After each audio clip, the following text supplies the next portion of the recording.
is a Roll Poll production.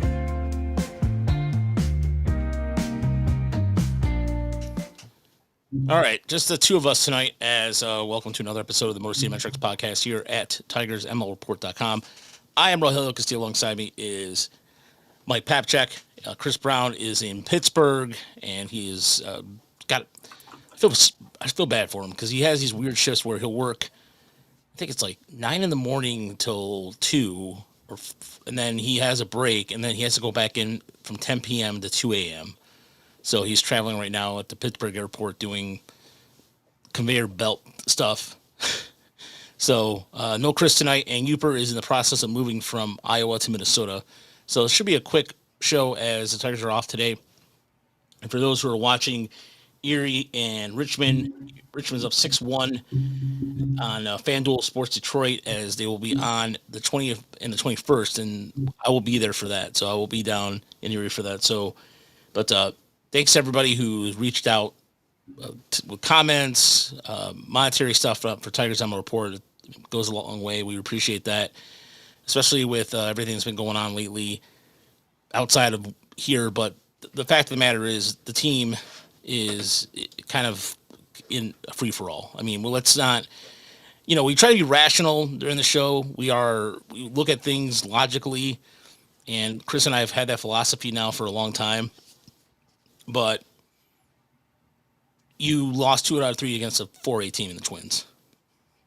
There's no other way to put it. There's just, go ahead, Mike. No, it's that's what did it. That's what broke me. And then not only that, just getting lit up 9-4 in that last game. Yeah, I literally just a team.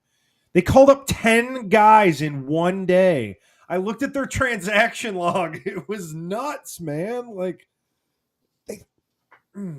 I didn't mean to cut you off. You're right. No. It was one of those things like going down there. I was down there. Was it Monday? I was down there Tuesday, and the vibe was just, you could tell the vibe kind of set in there a little bit. But there is you look at the standings right now, and there's been this the Cleveland 6-back right now, and everybody has talked about this team's going to blow it. This team's going to blow it. This team's going to blow it, and I'm here. I'm still going to here to say as of August 7th. Still plenty of time in the season left. There's time to turn things around. There's time to do things. They take on a team in the Angels who are. The interesting thing about the Angels is that they're 4 out of 4. Excuse me. They're 9.5 back in the AL West. They're 4 games under 500, and they are a team that's still going to be a pain in the ass.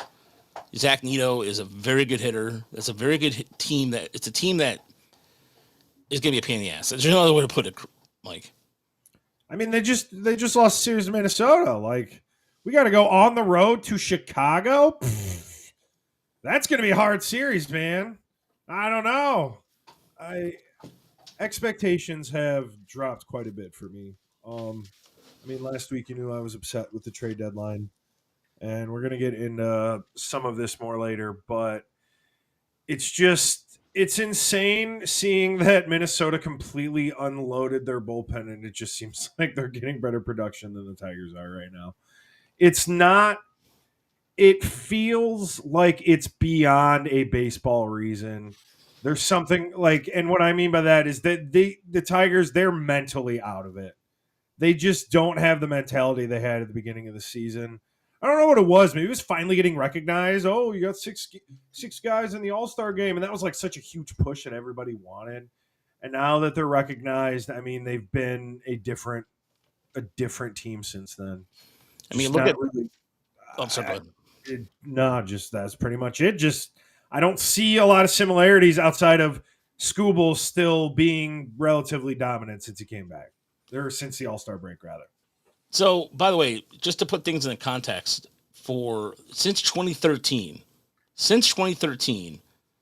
the Tigers, the Angels at Comerica Park. Get ready for this. So, 2013, they swept the Tigers at home at Comerica Park. The next year they went 1-2. Then after that, They took 3 straight series. Then in 2018, the Tigers took that series. Then in 2019, the Angels took that series 2-1. They swept in 2021. They lost the series, and then in 2023 went 3-0. And last year the Tigers won the series. Again, but then the record on for the Tigers on away against the Angels is another thing entirely. That for whatever reason they've always struggled in Anaheim, even though it's technically LA. But it's bizarre, and that's what concerns me a little bit here. They don't get fooled with the 4 games under 500 that the Angels are right now. The Angels are a pain in the ass. Say that simple. But there was a couple things about this series, Mike, that were kind of concerning. Is that Tommy Kahnle is continuing that free for all, but it's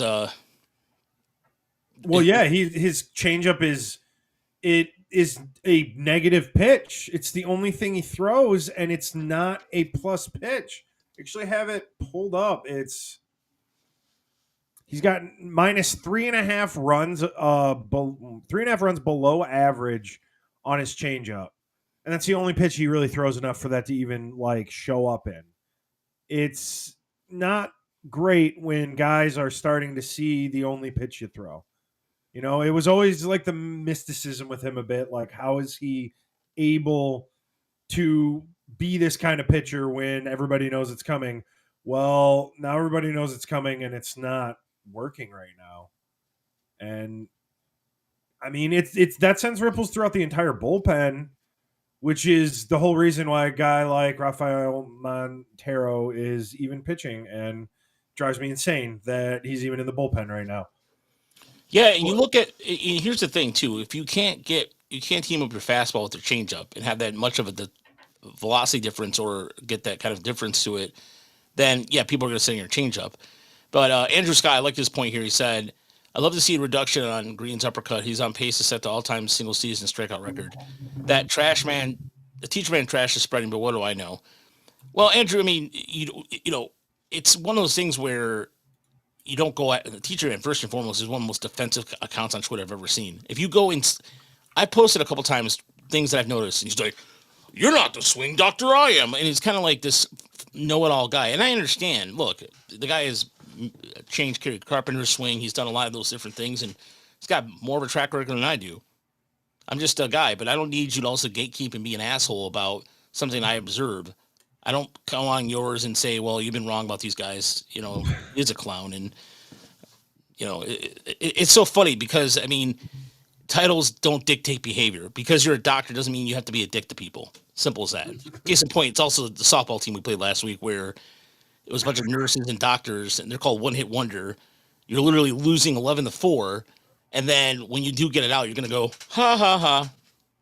Okay, right. Anyway. Okay. Yeah. No, but the other things about the series too is like keeping Flaherty. Oh, Bersinga with the 2-run homer. I gotta get that because I think Chris just went to sleep. So yeah, I gotta get that. Well, anyway, continue on, Mike. I mean, if we're gonna talk more about the Minnesota series, I really thought that Chris Paddock playing against his old team was really going to, maybe bring something out of him, and instead he completely blew it. He really looked real buddy, which doesn't matter, but man, it really rubbed me the wrong way when he was just like looking all friendly with the other team. I know he just got traded, but he had 4 innings, 4 runs. He did not get a strikeout. I mean, no walks, but no strikeouts. I mean, that's pretty consistent. Kind of what he does. Rafael Montero came in, gave up 2 more runs immediately, and then the game was pretty much out of hand from there. That game was just rough to see. Two additions really look poor. The only real positive thing I could take out of that game is while Troy Melton did have 2 walks in his 2 innings of work, he also had a strikeout, which was half of the Tigers' total strikeouts of the day. So, I mean, look at him. Way to go, Troy Melton. Just like seeing that. That's trying to find something positive about this Minnesota series. But otherwise, I mean, Jahmai Jones is your best hitter right now? Does that evoke good feelings out of you too? I mean, I'm not trying to beat a dead horse, but things have just. Roger and I were we were talking a little bit before the show really started, and it's just the mood is always different based on how they do in any given week. Last week they lost 7 straight games. That was previously, so that sucked. Um, but this week, just it's almost like an exhaustion. Just this is kind of the feelings that it's evoking out of fans right now. Is that we let ourselves get built up at the trade deadline, and hey, you didn't do anything, and we are allowed to get upset or not upset, and the Yankees are looking like idiots for loading up on a bullpen that's given up a crap ton of runs, and they're terrible. So hey, going all in doesn't always work, but also the guys that they did get are not really hitting outside of Kyle Finnegan. I'm going to bring him up a little bit more later. But it's unbelievable to see two teams like this in completely opposite directions. They literally, you have no business. A truly competing team has no business losing to a team like that. It happens, of course, but you don't lose series like that after the All-Star break. Like this is the time you're supposed to kick it on. And the thing about the Paddocks at the start that was really weird is that I don't know if you saw this, and I posted this fun factoid, is that they had no strikeouts at all through 6 innings. It was the first time since 2014 that the starter did not have any type of strikeouts at all. And that was, I mean, you knew that that's what Paddock is. Paddock is a fly ball pitcher. That's what he is. We understand that. But and then you bring out another guy in Soriano, who's not a strikeout guy right now at all. Montero, yeah. Yeah, Montero, sorry. What did I say? Who did I say? Soriano. Wow. Man, where the hell did I get that name from? I think it's because I've been doing I did a deep dive today of Winter League international signings. And so a lot of the names were like flashbacks to days of yesteryear of Tiger prospects who have failed in the international side of things. And yeah, Jake Holden. So the Erie's hit 3 home runs in a row.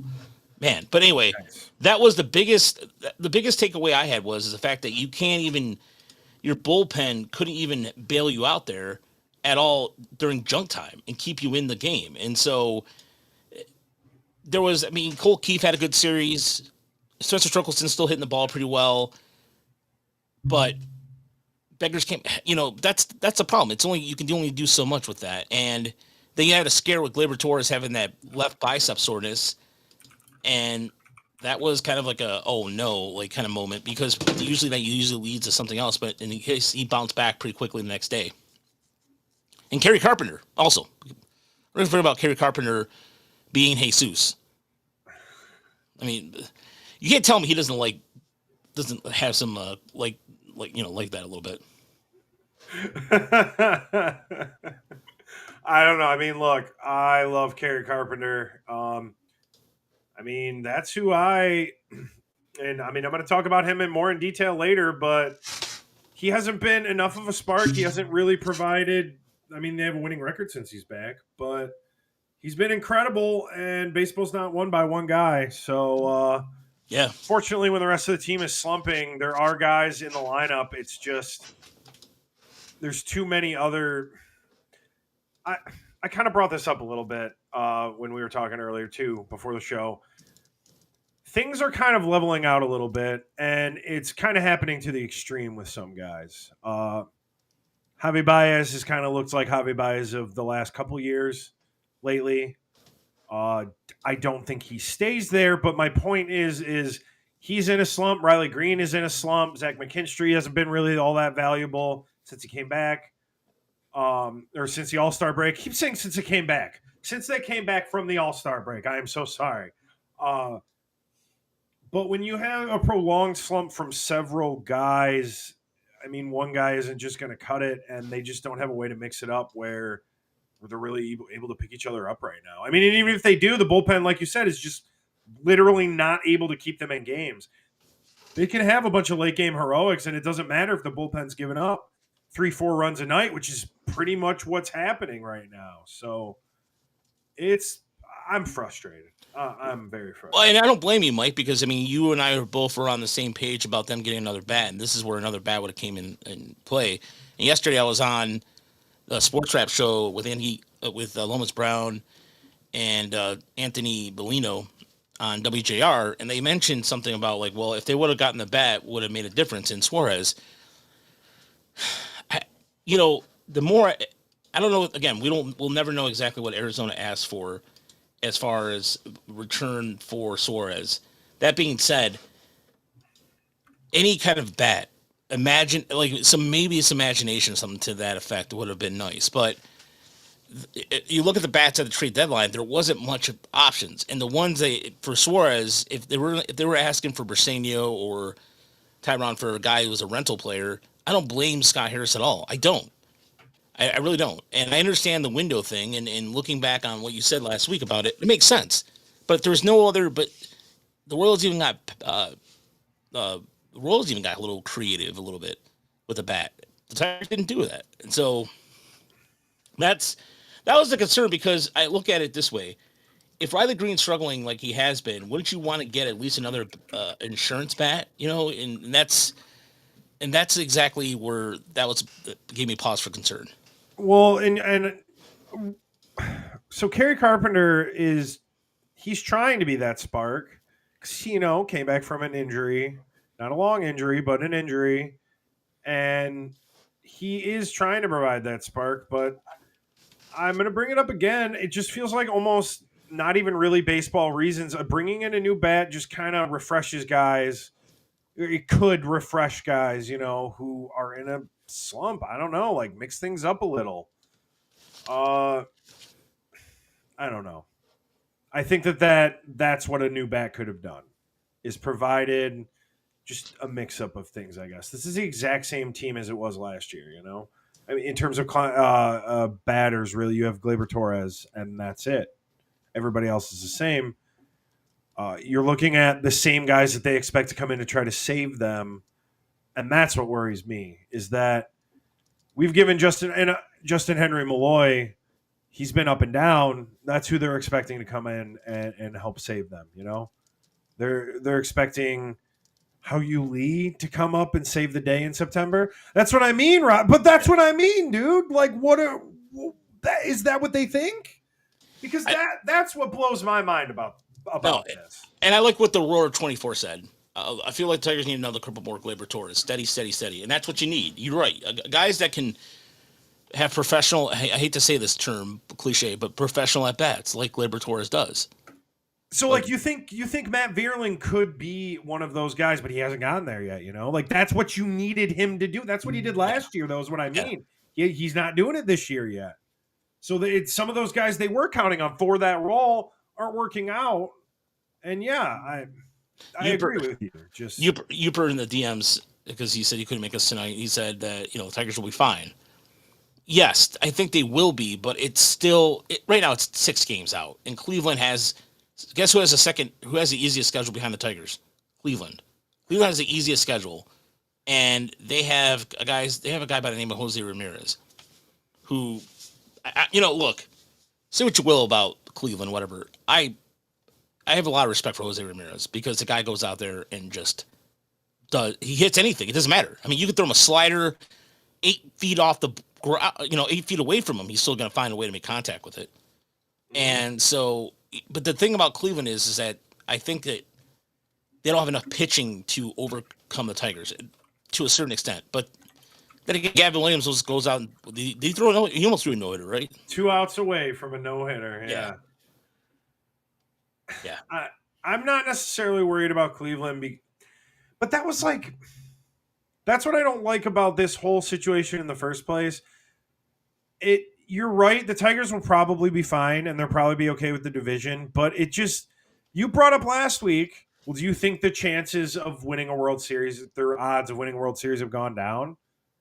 I just feel like the last week I'm not saying it proved it. That's 1 week. I'm just saying after this last week, especially, they definitely have more. So it just doesn't feel like a team that took a championship step forward.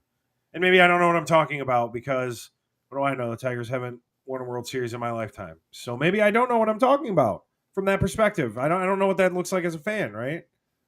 So I don't know. You know what?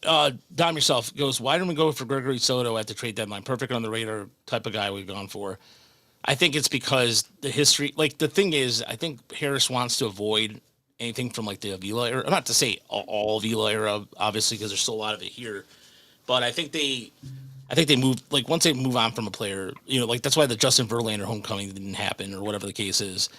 I think it like even one like Willie Castro would have been nice too. Like Cody Saberhagen from Athletic suggested him, and I thought that was a really good idea because he does fit that Tigers versatility. But they moved on from him for a reason apparently.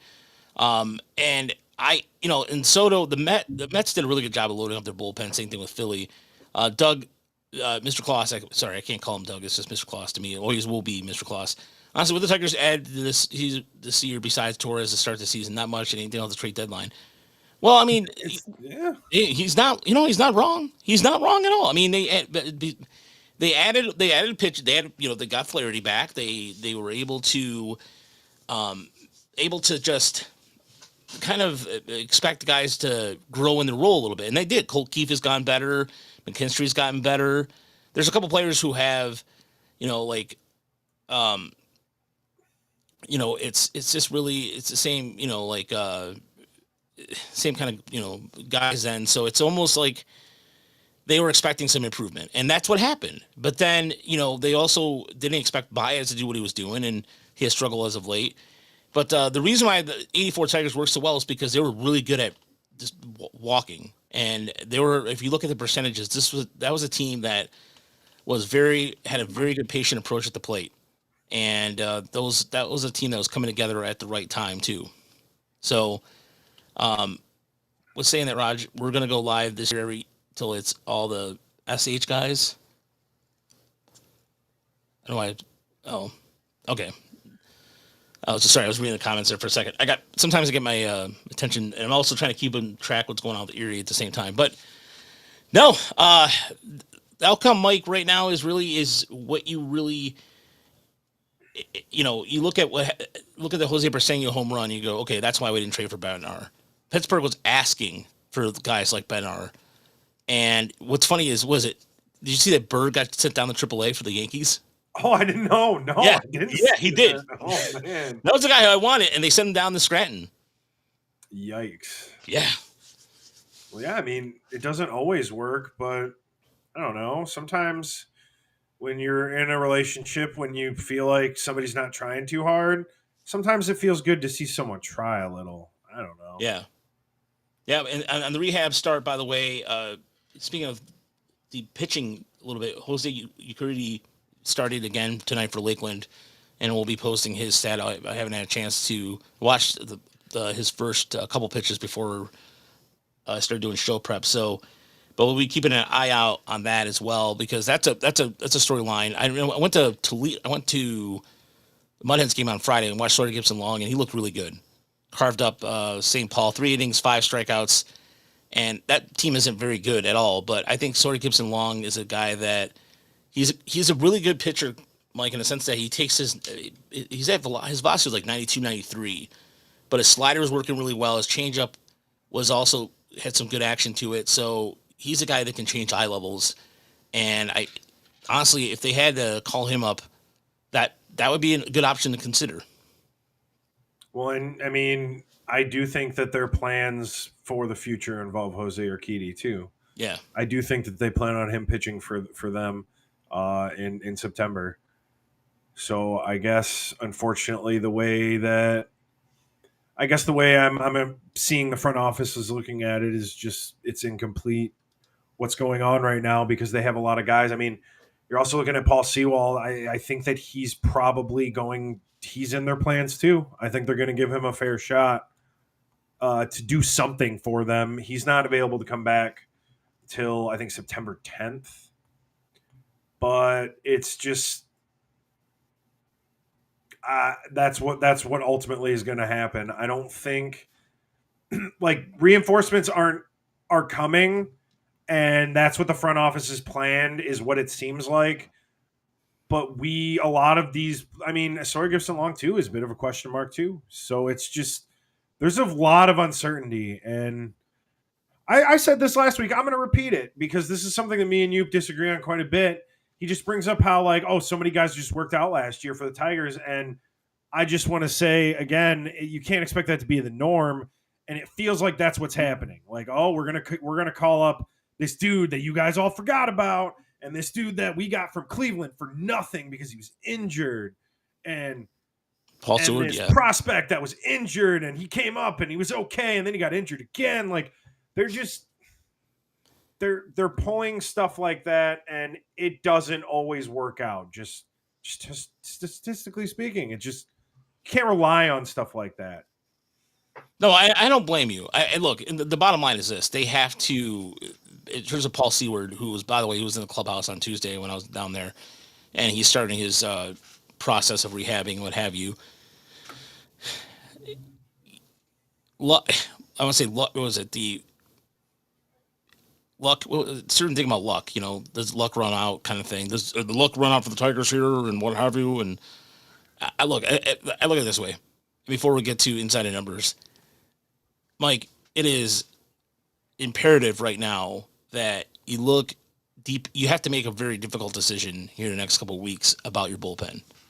I mean, whether it's letting, Hanafy's been your best guy, but he's still not a swing and miss guy. So what do? You have to make a tough decision here sooner or later, because with these guys coming back right now, you're going to need all hands on deck, especially with, you look at the rest of the schedule right now. The Tigers schedule is just, you have Kansas City, who also is a team that's a pain in the ass. Again, why the Tigers, certain division opponents, the way they do, I don't know.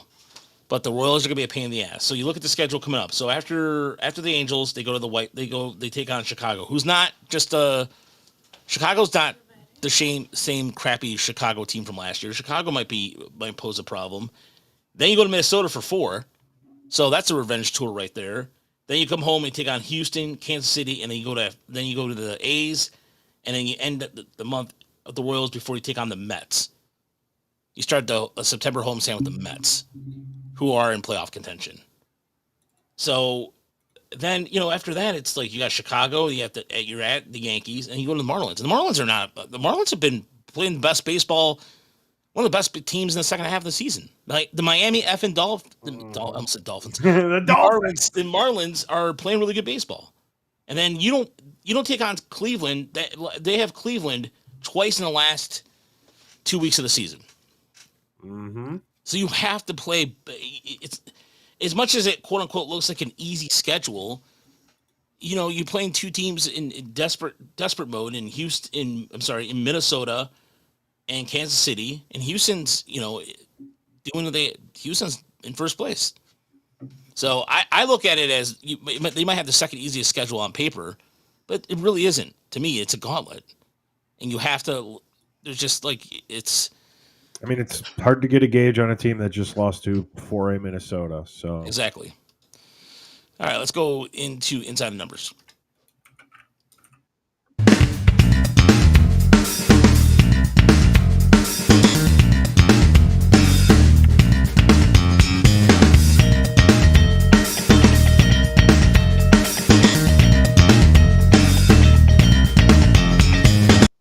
All right, Mike, what is your inside the number this week? Small sample size, but 298. That is the WRC plus for Kerry Carpenter in the 9 games since he came back. I know it's just 9 games. They're 5-4 in that time. So, I mean, hey, they do have a winning record since Kerry came back. They go 5-4 every 9 games the rest of the year. That'd be awesome, right? But the offense isn't really what's causing this, as we've kind of alluded to. The offense, a couple guys slumping, that's definitely not helping, but the offense isn't really the core issue. Tigers they're counting on guys like this to just kind of come back and provide a spark. And that just kind of I wanted to bring up maybe another guy that we're hoping to provide a similar spark when he comes back. A guy that is very familiar to providing a spark for a team, and that is, and I need to never use this phrase again. I feel like I've said that phrase more than I've ever said it in my life. But Parker Meadows, if he comes back and is able to regain any sort of form that we thought he might have for any part of this year, I think that him with Kerry Carpenter could be really interesting for the outfield for the Tigers. If they're going to break out and take this division, I think that they almost need him to, Parker Meadows, to really do something. But still wanted to highlight Kerry Carpenter. Hell yeah. Love it. He's raking again, which is good because when he came back a month or so ago, whenever it was before he went back on the injured list, you could tell something wasn't totally right. And again, small sample size, 9 games, but it's looking like maybe he's finally not in so much pain right now. And that's I'm positive. I'm feeling good about that. Yeah, and I don't. And he had that was a furthest. That was the furthest home run he hit the other day, right? It was like 437 feet. Yeah. I read it as 473, and I was like Googling shit, and then I saw like no, it was 4. Dyslexic moment there. Yeah, well, because I was like, holy, yeah, no, Yeah. I was getting pumped.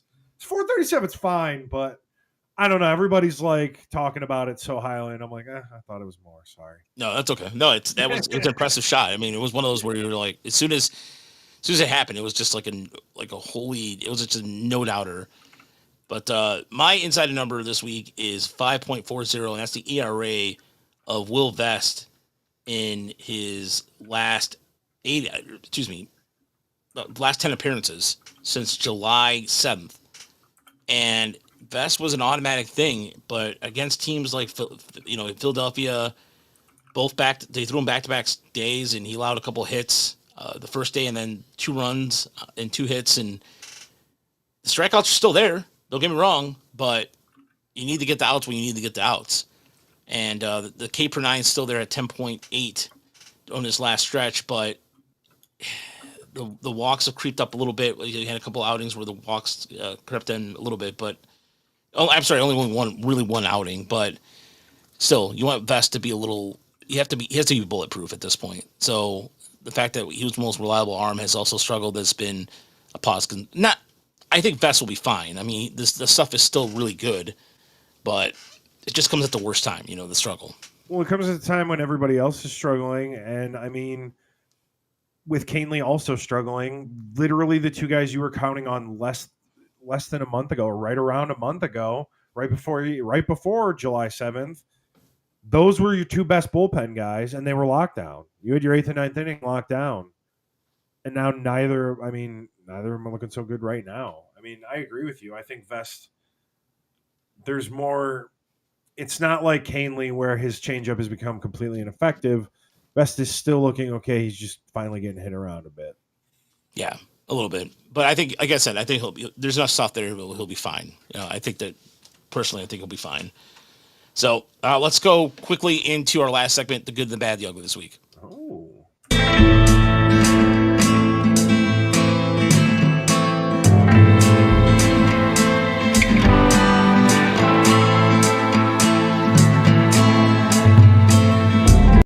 I mean, we've talked about this series. Tigers Twins series has You're been right. pretty good, bad, ugly this week. But I'll kick things off with my good.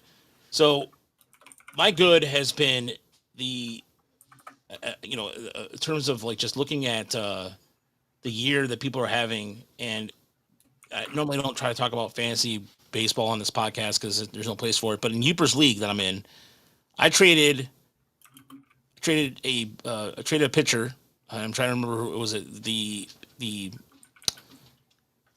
starter for the Phillies, not Aaron. I'm not drawing a blank on his name. Nola? Aaron Nola for Nick Kurtz, and Kurtz was struggling at the time, and not anymore. Nick Kurtz has, in terms of right now, he put on the put on the one of the best offensive performances I've ever seen. July 25th with 6 hits, 4 home runs, 8 RBIs, 19 total bases. But I mean, he's slashing 311, 389, 655, OPS plus of 183. So I feel really good about that trade because I still had Sanchez, and I even had Zach Wheeling. I had 3 Philly starters, so I was like, why not? The guy asked for Nola, and I asked for Nick Kurtz, and my brother at the time was like, I don't know about that. Well, worked out really nice. So That being said, yeah, I'll just do a little bit of a humble brag. I don't try to do that very often. How But about the A's having just two crazy good rookies, huh? yeah, well, let the kids play, right? I mean, it worked out for once, right? I mean, I know Chris has been high on Jacob Wilson. I think in our preseason show, I think Chris said Jacob Wilson was his like pick for preseason rookie of the year. I think maybe I we think got to you're go right check about the that. tape. Yeah, But he's been high on him super like all year, and then Nick Kurtz is a crazy. Just good yeah, for the A's. Good for them. that is good. That is good for the A's. The bad is Mookie Betts. I don't really. I like Mookie Betts as a player. I think he's a fantastic. He's a fantastic player, but he's batting 231, 302, 355, and his 85 OPS plus indicates he's been 15% worse than the league average hitter. And he's done everything he's trying to do. He's not sure what the hell is going on with him, and I feel bad for him. And it's just but you can see, but somebody pointed this out on CBS Sports that there's kind of a multi-year decline in terms of average exit velocity he's hitting out. 92.4 in 2023, now it's 88.3. And his barrel rate's down from 12.4% to 5%. Whoa. So that is bad. I mean, he's not making the contact. His fast swing rate down was at 20.7%. Now it's at 6.5. So and he's also struggling the same thing how Torkelson did. Can't hit fastballs right now. So that's gives pause concern. And ugly this week. Say what? Do you send him down like they did Torque? Oh no, I don't. No, I know. I'm just yeah. We'll talk about how you lead here in a second, but the ugly is the Yankees, and I just laugh because it's the Yankees and the whole situation with just. Meanwhile, Toronto's cruising along. The Yankees do all these bullpen upgrades, and nothing seems to work for them. And Aaron Boone seems like he's losing his mind. So you love it. You love everything. I do. I'm not gonna lie. I do too. It really is great. So I hate bringing them up to be like, oh, it's not so good to go all in. It's the Yankees. Screw the Yankees. Who cares? Yeah. They don't count. They do this every year. They trade 100 guys, get a bunch of new dudes, and then they choke. Yeah. That's the Yankees. That's the Yankees I know anyway. Yeah. I have a 27 championship, so like. I know, but it's been a little while. I always bring up. I saw Cam put it in our little chat about how Tigers are 10-3 against the Yankees all time postseason. Oh, Cam, dude! I bring that up again to Yankees fans every chance I get. It's fun. So what? We've got 27 rings, man. I know. Yeah, it's fun. It is. I agree. I'm gonna take mine. So we've been kind of negative. We've been feeling pretty terrible. So with my good, I want to bring up something good for the Tigers. It's been Kyle Finnegan. Hey, I know it's only 2 outings, but he's looking pretty okay. He's got 2 1/3 innings. He was a definite closer. He was chosen to close out those games. Once to save, I think it was to save Will Vest, and the other one to just pitch the 9th. This is amazing just because it allows Will Vest and Canely to have their fits not in the 9th inning right now, at least. Unfortunately, it does send a bit of a void is you really don't have that setup guy right now that you really trust. I mean, Brant Herter hasn't allowed a run in the second half. So maybe it's Brant Herter, your setup guy. I don't know. But outside of those two, I'm highlighting Kyle Finnegan. You have the reinforcements coming that we mentioned with Paul Sewald, but I don't like that this is another thing that I'm saying, oh, it's good, but Tigers are relying on somebody else to do this exact same thing, and it just makes me worried. Going to be looking at September 10th, probably just seeing Sewald called up, just seeing if he can contribute at all. But yeah, also Brant Herter. He hasn't allowed to run the second half of the season. 4 walks, 14 strikeouts. So maybe that's the strikeout guy we were missing. Is it Brant Herter all along? I mean, hey, those are the stats, man. More than a strikeout an inning so far. 13 innings, but My bad is I'm going to go list off the Tigers All-Star batters, offensive players since the All-Star game. We have Riley Green with a 23 WRC plus, 469 OPS. McKinstry, 70 WRC plus, 615 OPS. Baez, 30 WRC plus, 501 OPS. 0 walks in the second half.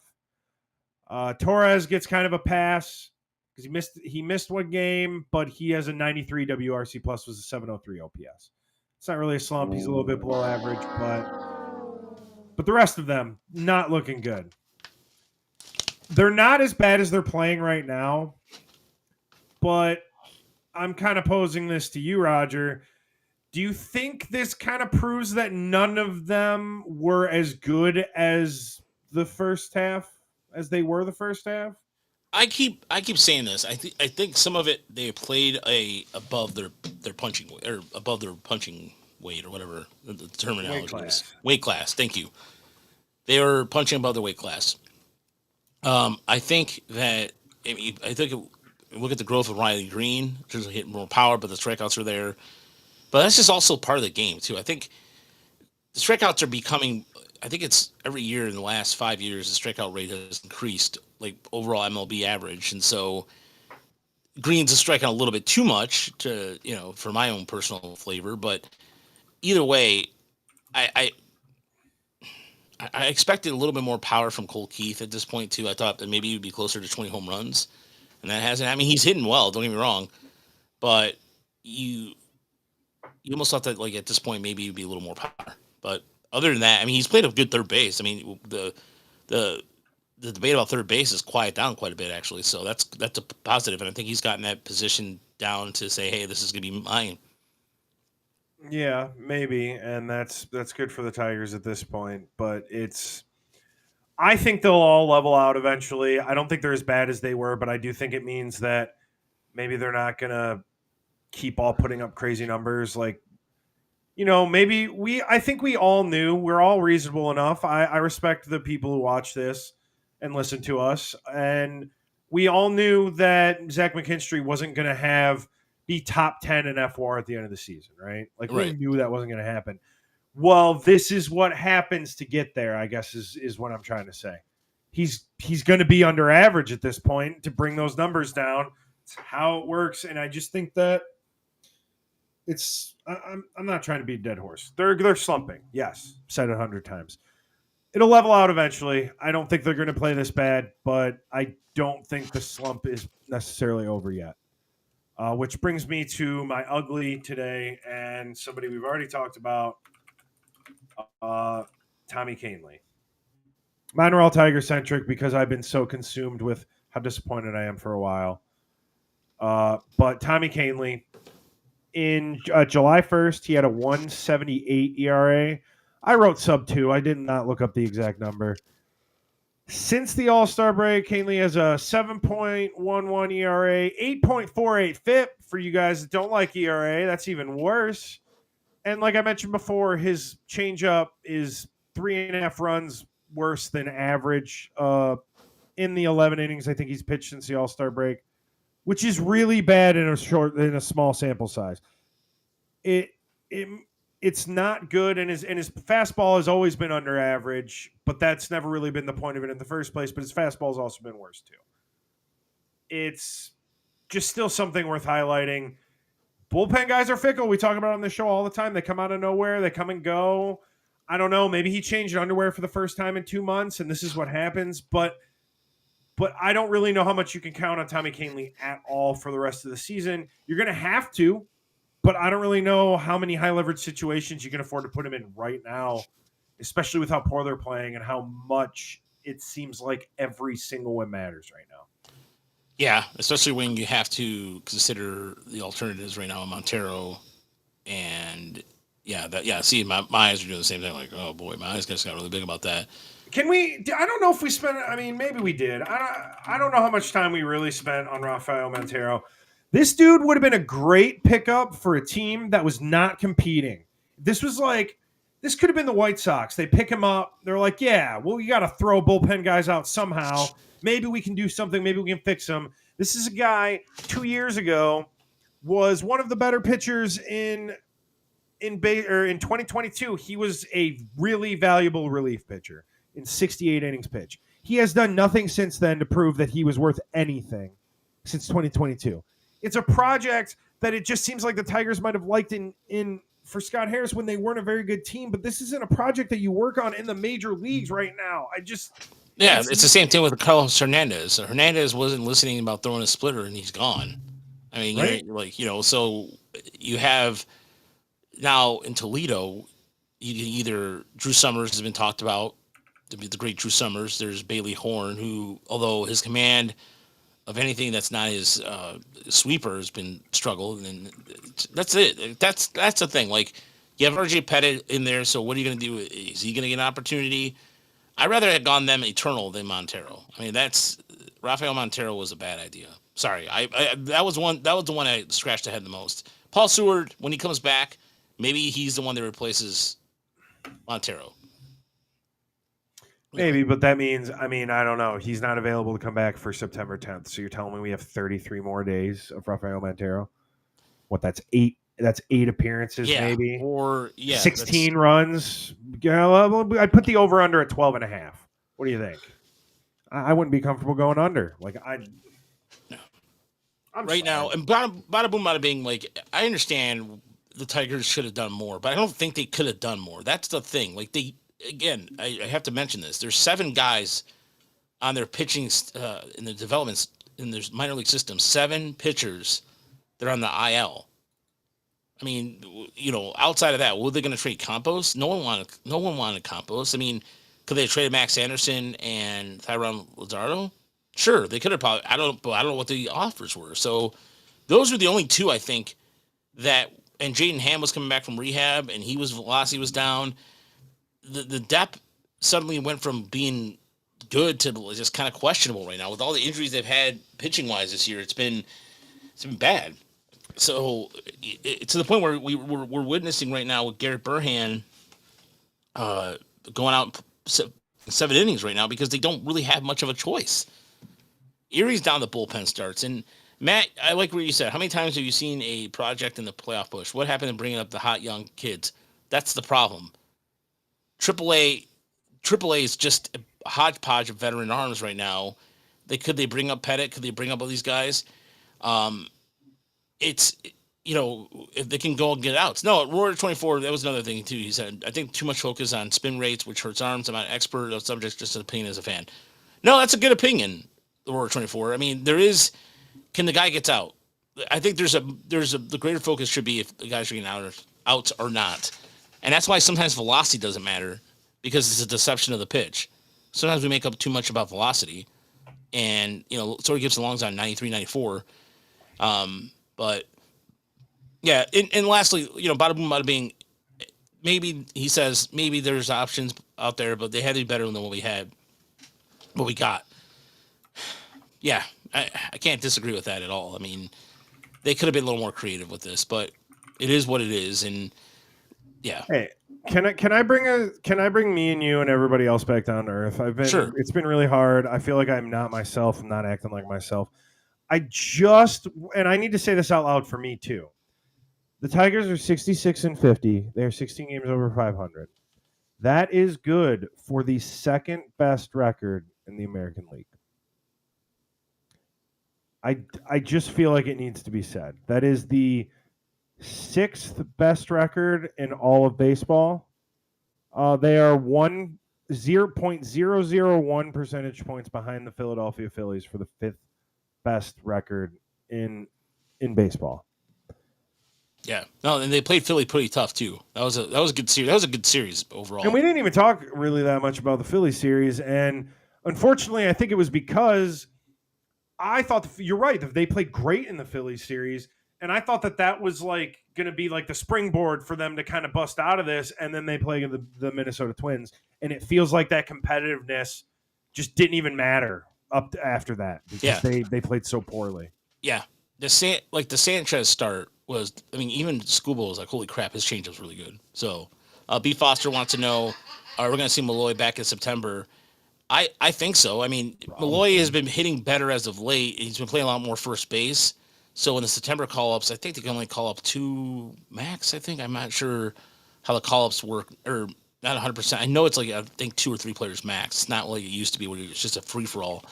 But yeah, Malloy should be back. I mean, it gives him another right-handed bat, and you need all the right-handed bats you can get, or anything to just spark this offense. Yeah, it doesn't matter what they can do, but yeah, and Hyu Lee is getting there. I mean, he's hitting better, but again, I don't think he's going to be the answer either. And putting him in a situation like that, people to me, the thing that cracks me up is like, oh, why don't you bring up McGonigal and Clark right now? So you bring up McGonigal and Clark, and let's say they struggle, and the fans get on them about that. Well, you guys rushed them, man. McGonigal, I think, could play here. I think Clark is getting close to Clark's getting close to MLB ready. I mean, he's that good. But I don't want to put those kids in I say kids, but they are in that kind of situation. You know, you don't want them to have their self-confidence ruined by that. I mean, they could come up here and rake too at the same time, but what if they don't? I don't know. I just think they're going to put them in an environment for them to succeed. And just for the Hyu Lee people, because Chris isn't here, I just feel like I need to channel Chris. Why would you bring up a guy to bring a spark to your offense when the guy can't hit? Yeah. I'm sorry. I feel like that's what Chris would say. No, you're right. No, exactly. Chris Brown would say something like that, and it's logical. And it's like Chris and I, we've been doing this for so long. B. Foster, that's a good cue. So do you think we have hoarding prospects? I feel like even down West Michigan has some talent. Yeah, I mean, look at tonight. What a great debut by Lucas Elliott. Elselt for West Michigan. 5 2/3 innings, 1 run, 3 hits, 5 strikeouts. Nice job by him. West Michigan's got Pacheco, but Pacheco's in that weird spot where he starts to go to Double-A. To me, litmus test will always be Erie. If you get to Erie and you do well in Erie, you have a chance. Trey Cruz is another guy too who's down in Toledo. He had a double last night, what should have been a home run. They have some intriguing guys. Are they guys that are going to be major league ready? I don't know. That's the problem. But the thing ultimately is this. Harris had a chance to do something this trade deadline. He did what he could with what he had. He didn't want to give up any prospects, and that's fine. I think if there was better offensive players on the board, it would have been a different story. But again, the bats that were out there were not that good for 1-year rentals. Maybe they wanted some club control. I don't blame them for that. So I know there is some prospect hoarding, but I don't think it's that much. I mean, the system is really going to be, the thing is with guys like Jenkins and Graham, you got to see them at Double-A. Like you can dominate High A all day, but if you don't do that at Double-A or you don't even come close, sorry, Double-A is to me. It's always going to be litmus test, because look at Cole Keefe. He dominated Double-A. He absolutely dominated Double-A. Look at Kevin McGonigal, Max Clark, and Briseño right now. Briseño with that home run tonight. Those guys are already doing well in Double-A. If Pat goes up there and he hits like he's hitting now, then yeah, we can have that conversation. But to me, Double-A is the litmus test, and there's nothing. The evidence is just there to support that. So, any final words for this evening, Mike? Don't jump off a cliff. Bada bing, bada boom. Brought up just if they manage to miss the playoffs. I don't even think that that's something we even need to discuss, because again, it would require such a big collapse. I don't think they're there yet, guys. Again, second best record in the American League still. Realize there are holes, but we need to. I can't believe I'm the one saying this, but maybe we need to see how this plays out a little and see if they could break out of this slump a bit. Yeah. No, the future is bright. I like what Rory 24 said. The future is for the Tigers. I don't expect fans to be too angry. Even this year was fans don't expect at the end. They're in a position to go back-to-back playoffs berths for the first time in quite a long time. If they can keep that up and get to the playoffs, good. It's small steps. I don't think anybody expected them to be in the playoffs last year, and this is what they're doing right now. So would they be disappointed if they get the World Series? I'm not. I wouldn't be with this roster, So, but thanks, Matt. Thanks everybody for chatting this evening. B. Foster's good to see you in the chat. It's been a while since I've seen you in here, and don't forget to check us out Monday night live. Also, I need to plug this more. Every Monday night, Tiger Minor League Report live, starting at 9:00 with myself, Brandon, Dan, Chris. Every Thursday night on Motor City Metrics podcast channel. There's gonna be a couple possible changes on the horizon, as far as like just putting more shorts and stuff like that on here. It's just been honestly just been personally, people know what's going on in my life right now and all that, but we're gonna make a point to make some more changes to the channel, put more stuff on Motor City Metrics, and Tiger Minor League Report right now has been just busy as all I'll get out. So there's an article I just put up on there about international drafts. Come check that out. Also join our Patreon if you want to support us financially. And yeah, any donations go back to us. We're supposed to go out to Erie in 2 weeks for middle of the week. So anything would go help a long way. We appreciate all the support. Everybody, thank you. The comments, you name it, comments good, bad, or different. So we appreciate it. And Mike, any final words for you, sir? Have a great night, everybody. Yeah, stay level, and also the most important thing, stay classy, everybody. Have a good evening.